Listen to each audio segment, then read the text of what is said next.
आमचे मित्र आता संजय राऊत आता म्हणाले तपोवनातली झाडं इथे त्याला छटायची त्या महाजनना.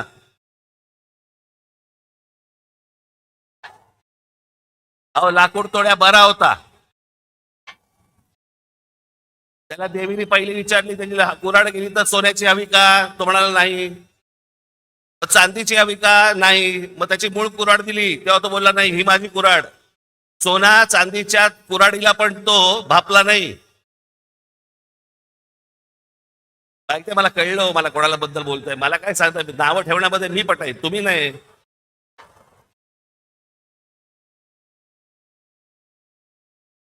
पण झाडं पण छाटायची ना, पण झाडं छाटायच्या अगोदर स्वतःच्या पक्षामधले कार्यकर्ते छाटले. या पक्षामधली लोक छाटली पहिली, बाहेरून झाडं मागवली आणि ती आता पक्षात लावतायत.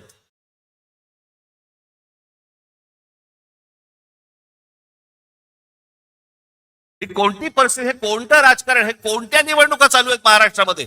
ज्या प्रकारे राज ठाकरे नाशिकमध्ये व्यक्त झाले, म्हणे लाकूड तोड्या करा, लाकूड तोड्या महाजनांपेक्षा लाकूड तोड्या असं त्यांनी वाक्य वापरलेलं आहे. मला एक समजत नाही, राज ठाकरे तुला आता भोंगे बाबा म्हणावं का रे, भोंगे बाबा? महाजन साहेब हे कुंभासाठी काम करतायत. जे कोणी कुंभासाठी काम करतंय त्या व्यक्तींच्या बाबतीमध्ये आदरयुक्त राहिलं पाहिजे. राजकीय पक्ष किंवा राजकीय माणूस म्हणून नाही, त्याला सेवा म्हणतात रे राज ठाकरे. एवढं तर ज्ञात असलं पाहिजे. सेवेला सेवा म्हणायचं, त्याच्यासाठी चार धर्माची धर्म परंपरा ही माहीत असली पाहिजे. टर उडवणाऱ्याला काय माहीत असणार आहे?